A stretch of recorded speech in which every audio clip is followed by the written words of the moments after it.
the doctor said what you could do is try to avoid deep penetration. And I'm like, okay, let's go now.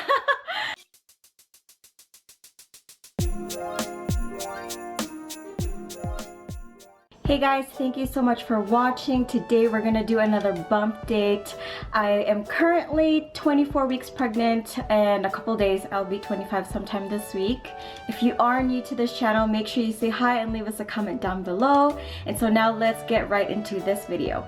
Alright, so at 20 weeks, we found out the sex of the baby. Now, if you haven't seen that video yet and you don't want to know about it, in this video, make sure you put this video on pause and I will link it right here. But if you don't mind, then go ahead and continue watching this.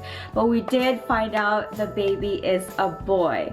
And you guys, we are so excited. I mean, either way, we would have been happy, but we were so glad to have had the opportunity to find out privately on our own, which we show that in our gender reveal video, and then later on we shared it with family. But when we had that ultrasound and had the opportunity to look at the photo, I was like, this is the best penis I've ever seen in my life. And you know what? I'm the mom, so I'm allowed to say that, and obviously I'm not saying that in a creepy way, but it was just so funny because when I told Trevor that, he was just like, okay. Another update that I would have since my last bump date is that I am now starting to show the black line down my stomach, and I will be showing you guys a bump shot later on. I'm not really sure if the camera will pick it up, but we'll see. So of course my belly is starting to grow some more, which is really great. Clothes are getting tighter. It's really interesting actually, because in my last bump date I was telling you guys that I was getting backaches, but recently, I mean the past few weeks, I haven't really been getting them.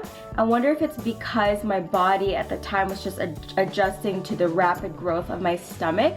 And plus, if you have been following our vlogs, Trevor and I just moved to a new place, and so I was doing things around the house that, you know, I haven't done in a long time, doing certain chores and all of that, and, you know, putting things away, kind of organizing the house. So maybe, you know, a combination of that plus the, you know, rapid growth of my stomach, maybe my back was just adjusting to it.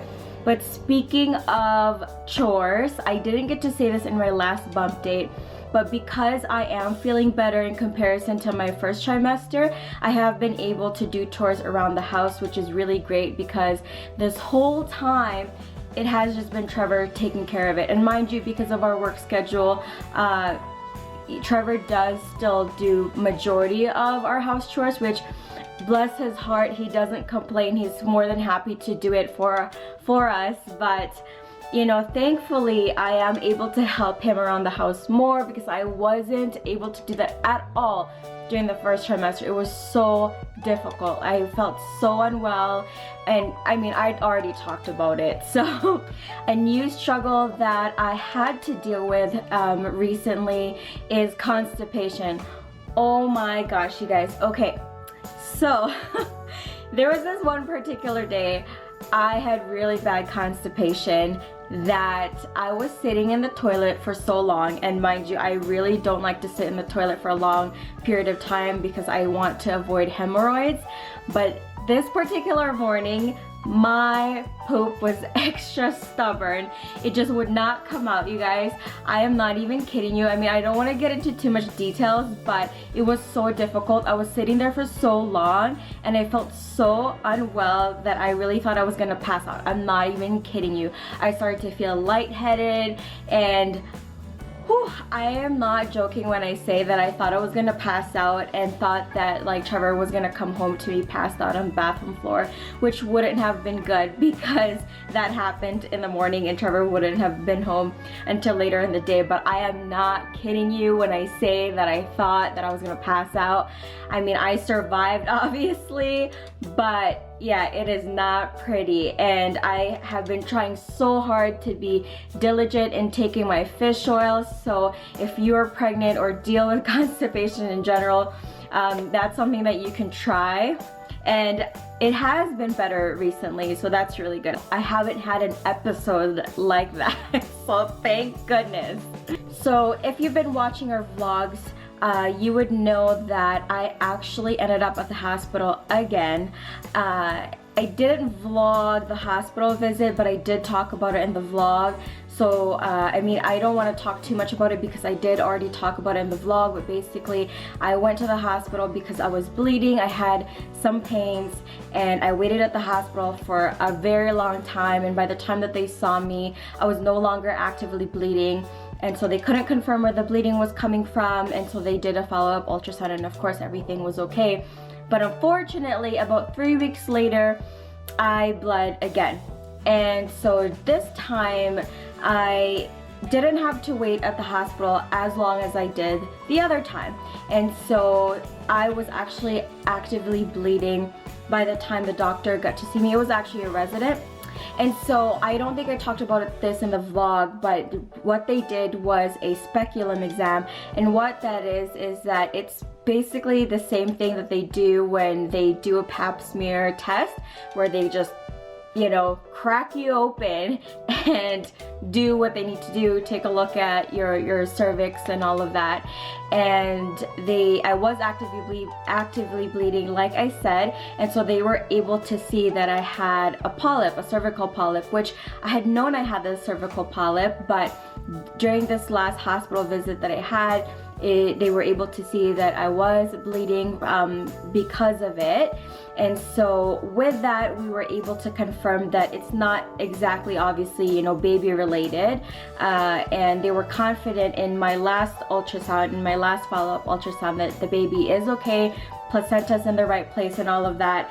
So as much as it is annoying that I was bleeding from this polyp, I was obviously glad that it had nothing to do with the baby. Unfortunately, the doctor let me know that the reason why the polyp is bleeding is because, of course, it's extra sensitive, but you know, whenever there's trauma, it's gonna bleed. And so the resident was just telling me that, you know, if you don't want it to bleed, then stop having sex.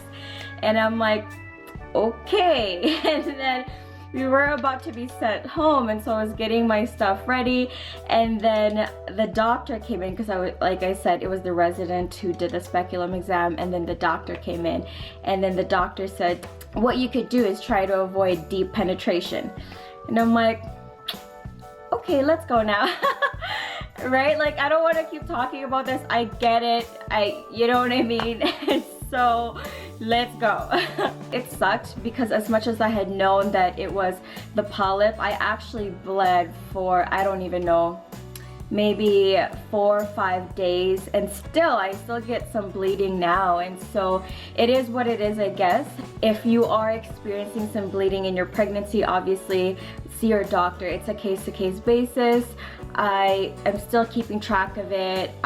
You know, it obviously isn't normal if you're bleeding more and more. It has to be kind of like a normal amount, which to them, if you're using a panty liner, that's okay. But if you're filling up a pad, like a menstrual pad, and it's as heavy as a period, then it's not okay, especially if it's associated with pain. So just keep an eye on it if you happen to be experiencing it. But I have to say, one great thing that has changed recently is the movement of the baby. He normally doesn't move until super late at night, like 11, 12 o'clock or later. And with that, I find myself sometimes wanting to purposely stay awake even if I'm tired, because I want to feel him. I want to feel him move and make sure he's okay. But, you know, the past week, for whatever reason, he's been moving during the day as well. And so that's really nice. I mean, it's not every single day he moves during the day, but that's been a really nice change. I really enjoy feeling him when I'm awake, obviously. And it just reassures me that he's just fine, you know, and so that really makes me happy. And then another thing is, recently we did get our baby box. I'm not sure where else this is available. It did start in Finland, so I was actually quite surprised that it is available where we live here in Calgary, Canada. Thanks to my lovely husband. He was the one who set this up for us. I actually had no idea about it. I mean, I had known about the baby box, but not I had no idea it was available in Calgary, and so we also did a video on that, so make sure you guys check it out if you haven't already. But that's pretty much it. I will be doing a bump shot now.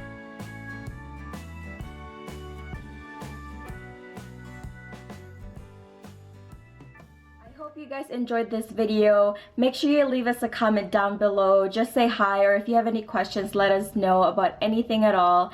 And like this video and subscribe if you haven't already. And I'll see you next time. Bye.